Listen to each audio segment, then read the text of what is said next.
Recently, we put together a list of the top 10 beat-em-ups of all time, and Knights of the Round was not on the list. It was number 11. For you kiddos who didn't get to experience the glory days of the arcade, this game typifies what a great arcade game is all about. It's fast-paced, easy to play, and you can play with your friends. There was nothing like going to the arcade and seeing that your name still hasn't moved from the high score spot since the last time you left. That's how you got a reputation, even if it was just your 3 initials.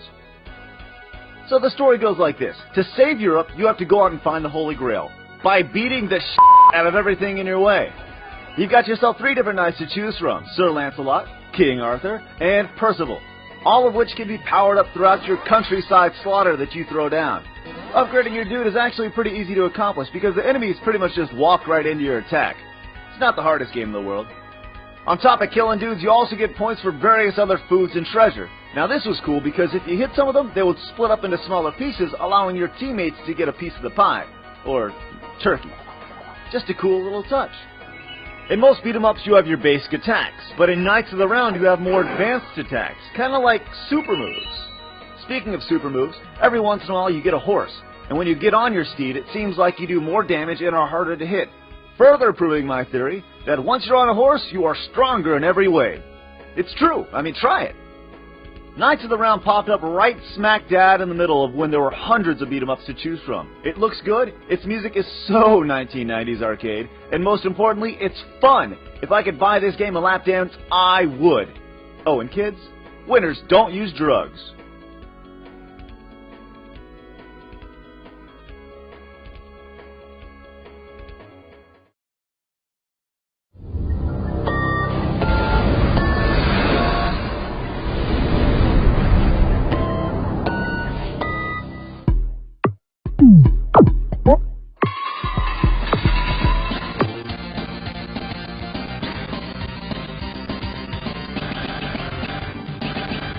Teenage Mutant Ninja Turtles: The Hyperstone Heist.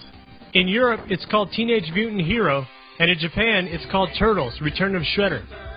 Funky. Many people have not played this game on the Genesis because they were too busy playing the #1 beat-em-up game ever, Turtles in Time. The best beat-em-up experience ever. Believe me when I say, this one kicks almost as much shell as Turtles in Time. The story is a mix of Turtles 3 on the NES, Turtles in Time, and the Turtles movie, all in one. Radical.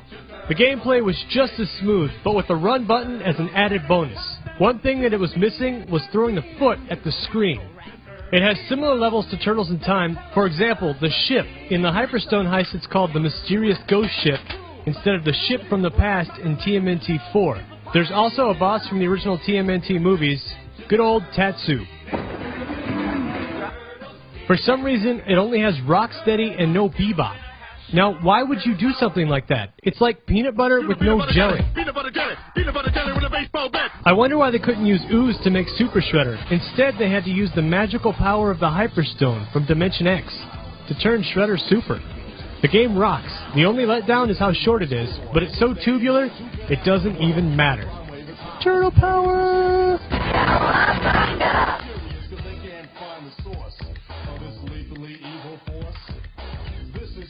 So give me a quarter. I was a witness.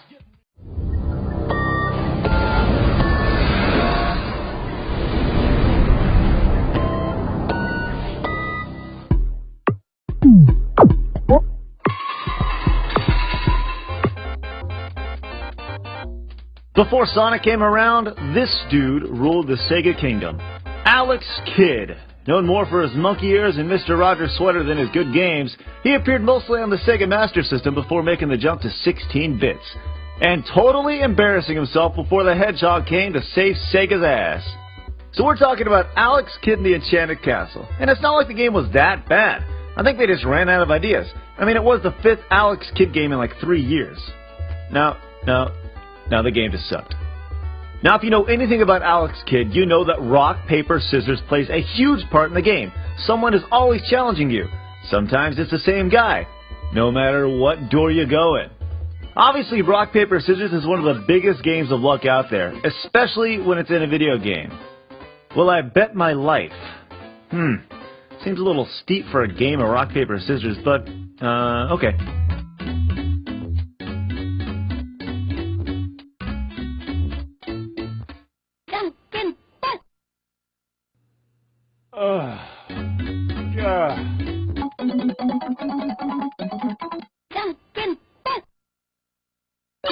Not your lucky day, is it? No, it's never a lucky day when an anvil drops on your skull. Other than the rock, paper, scissors stuff, Enchanted Castle is pretty much a standard platformer with the occasional pogo stick thrown in, and is by far one of the worst Alex Kidd games in the series. So where has Alex Kidd gone since his unmercifully thrust off the throne by Sonic? Well, according to Altered Beast, and I'm not making this up, he's dead. Dead.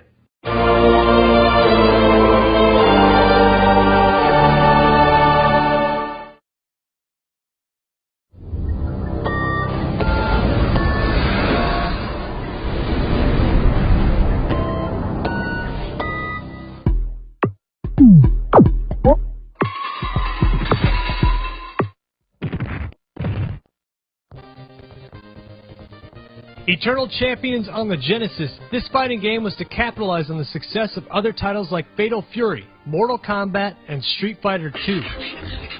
Eternal Champions is going to eat your old fighting games for lunch.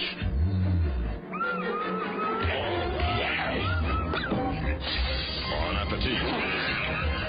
It did have several things that were ahead of its time, like stage fatalities, which were awesome, training rooms with traps, and don't forget 24 megs of power. That was huge for the system at the time.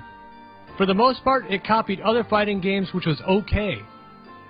I enjoyed playing this game when it came out, but the controls are a little stiff and not as responsive as they should be. It doesn't mean that the game sucked, it still was a lot of fun, I'm just saying that the controls could have been better. They did make a sequel on Sega CD. It was similar with upgraded sounds, graphics, and awesome fatalities like this one, that just keep going, and going, and going. I love that.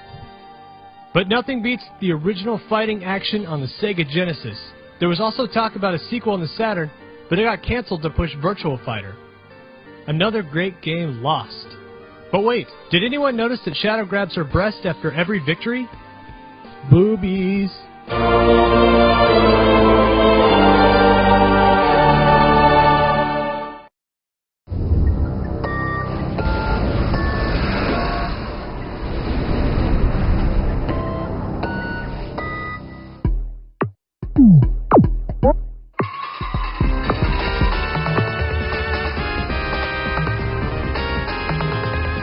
Castlevania Bloodlines, a cool Castlevania game pushing the Genesis to the limit with a sweet soundtrack. Or as sweet as it can be with the Genesis. This version of the series had two players to choose from. You had John Morris and Eric Ricard. Both had their own choice of weapons and power-ups. John used the Vampire Killer, which could swing off of things and whip up when jumping, which is awesome. And Eric had the Alucard Spear, which enabled you to perform high jumps while using the spear. This is the first Castlevania game released in the US to feature lots of blood and gore, despite earning a GA or General Audiences rating from Sega for zombies being cut in half and harpies being decapitated and all sorts of cool stuff. If Jack Thompson could sue for a game that came out years ago, I'm sure he would, and he blamed Castlevania for all the vampires in the world today. I loved all the random level designs they used, the Leaning Tower of Pizza, the crazy mirror level that goes upside down after that, and the cool bosses. This game was fun. It's hard to compare this game to Dracula X or Symphony of the Night, but when you compare it to other Genesis titles, it rocked. There are so many cool things about this game. If you're a fan of the Castlevania series and don't have it in your collection, why not? It's awesome.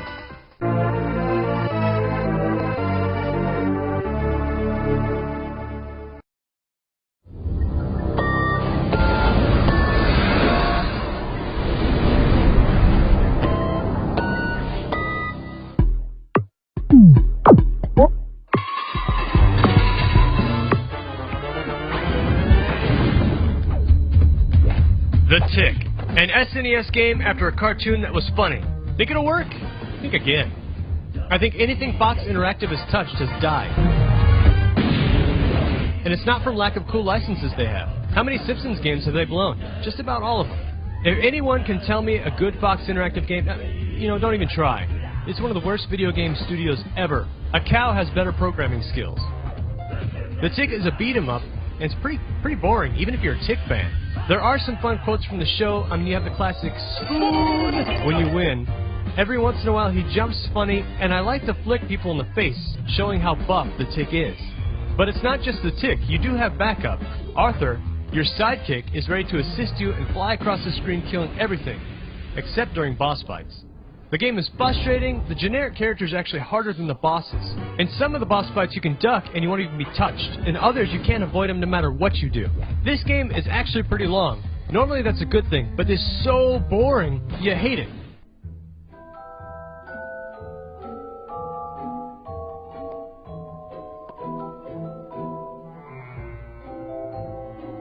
This is a classic example on how not to make a cartoon a game.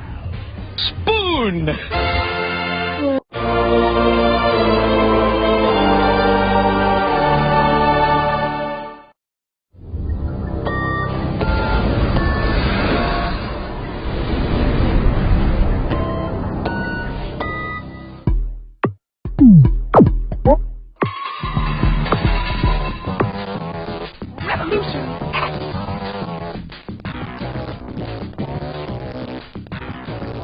Revolution X.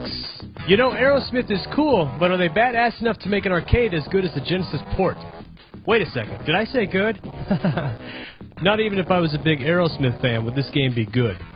What kind of toolbox has you going against the government because they're keeping you from rocking? Oh yeah, and the leader of the government is Helga, the dominatrix. A shocker, but they were actually thinking of making another one just like this with Public Enemy. Let's just say someone had to have been fired. Music is the weapon. That's the slogan from the game, and it literally is with your CD launcher. I can imagine the boardroom that put this together. Hey, let's kill people with CDs. Awesome. Yes, death by exploding CDs. Let's go to gameplay. It's a pain in the ass to control. It looks so bad you want to gouge out your eyes, and the music loops over and over. It's supposed to sound like Aerosmith, but can you really tell it's Aerosmith? Maybe every once in a while. Also, why is there no light gun support? I mean, come on, it's an arcade shooter. I know the graphics suck ass compared to the arcade, but the gun feature might have saved it from being one of the worst games of all time. It would still be bad, but at least not one of the worst. For those of you who are cat haters, be sure to shoot the cat at the beginning for no reason.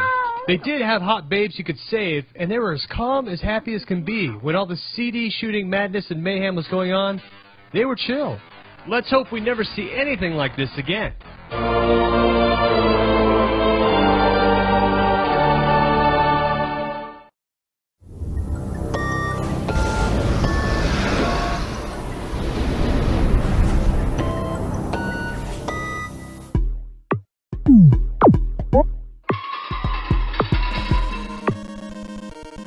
Bad box art aside, and even though his recent games are an absolute joke, Mega Man on the NES is clearly one of the greatest games ever, let alone on the NES.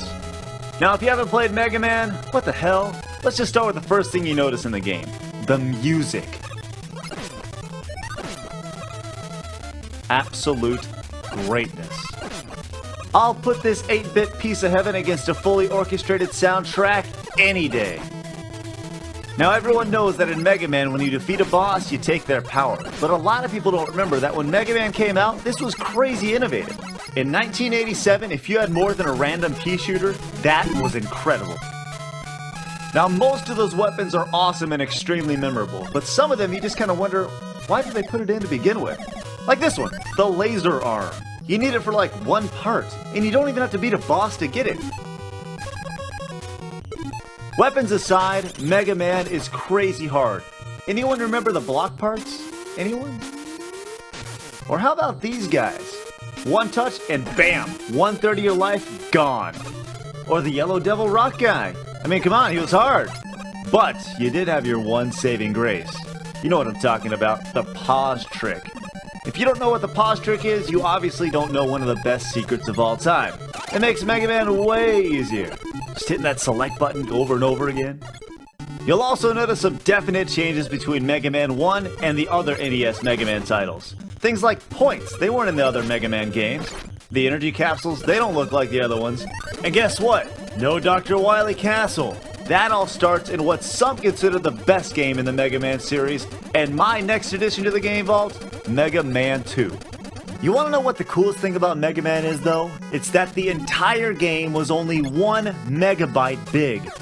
To put that in perspective for all you non-techies out there, that's about 60 seconds of downloaded music in today's digital world. In an age of high-def this and 1080p that, It's absolutely amazing that we've got over 20 years of entertainment from only 1 megabyte of memory.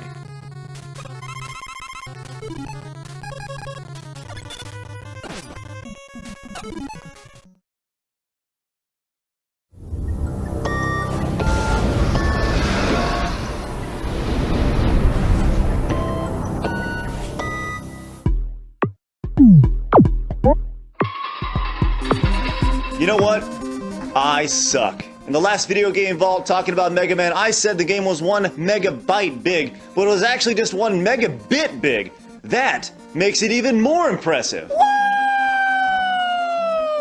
Speaking of impressive, let's talk about Mega Man 2.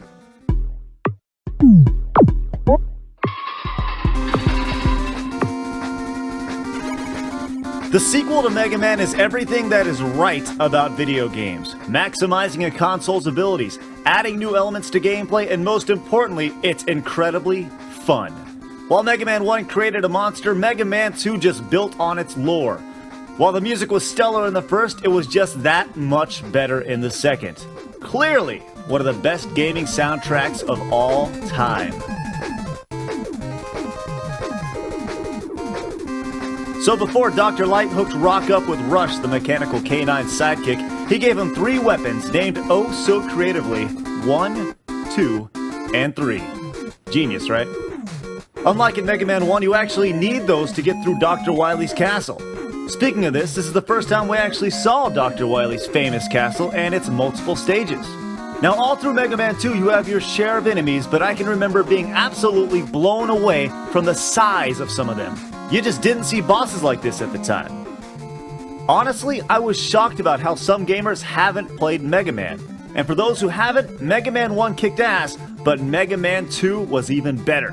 Even though it gave you 2 difficulties, 2 isn't as hard as 1, mostly because of the new added password feature that didn't make it so you had to sit down and play the game all at one time. Not that that's a bad thing. If you've never played Mega Man 2 or just haven't in a while, I strongly suggest, no, I plead with you, go find Mega Man 2, blow in a cartridge, and pop it in. While you can find it on the Mega Man Anniversary Collection, it really doesn't do playing the game on the NES justice. Trust me, you'll thank me later. It'll totally make up for that megabyte comment.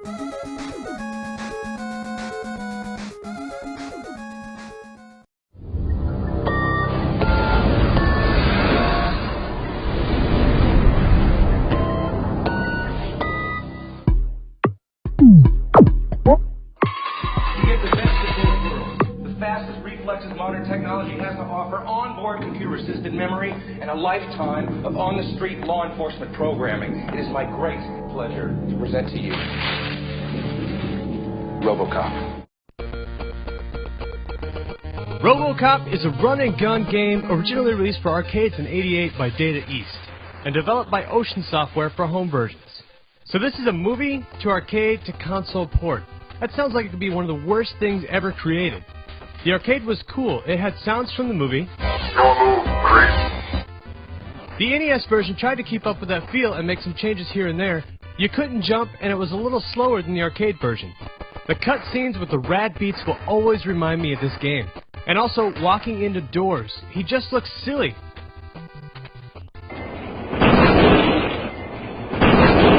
Running into glass is funny. I always wondered why RoboCop was kicking neighborhood teens' asses as well as all the dogs you kill in the game. What did they do to you? So you kill an entire neighborhood to get to a mini-boss, and the mini-boss must love to get his ass kicked because he keeps running into your fist until he's dead. I always had a problem with saving the president in this game. Every time you hit him, you lose life. It was so frustrating. You know, when I was a kid, I hardly ever beat this level. There are also pointless shooting ranges, I guess to show how good RoboCop really is. This guy's really good. It was pretty much the same level layout over and over again. And of course, the last boss is the ED-209. That guy was cool. Just like in the movie, you say Directive 4 and shoot the president in the face. Now that's a satisfying ending to an NES game. Your move, creep. RoboCop, the future of law enforcement.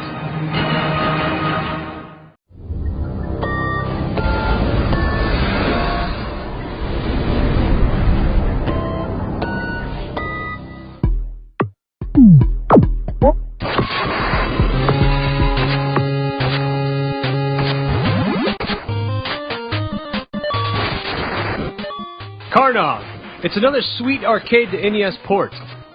This fat, bald, muscle-bound, fire-breathing ex-circus strongman, East Russian Asian hero is on a quest to search for treasures. Did you know Karnov's full name is Jimborov Karnovsky? That's just sweet, useless knowledge to impress your friends. Karnov later became Data East mascot and had cameos in other Data East games, including Bad Dudes, which he played a boss in the first level. And he had his own fighting game on the Neo Geo. It was a Street Fighter II ripoff, originally called Fighter's History. And then they renamed it Karnov's Revenge, because he was the last boss. Yeah, that's right, that game sucked ass. This NES game is one most people remember. This frustratingly hard game would definitely challenge you and piss you off. But there are a lot of different power-ups. Jump boots, bombs, ladders, wings, helmets, and all kinds of other things that made this hard game entertaining. He runs, swims, climbs, and flies through 9 different levels of gameplay, and for some reason all these weird monsters don't want you to find the treasure. What a great storyline. No. My advice to not getting your ass kicked? The advantage. And of course the Game Genie, but that's cheating. Turbo and the arcade stick are your friend in this game. To sum it up, the game is like Contra, with a fat guy.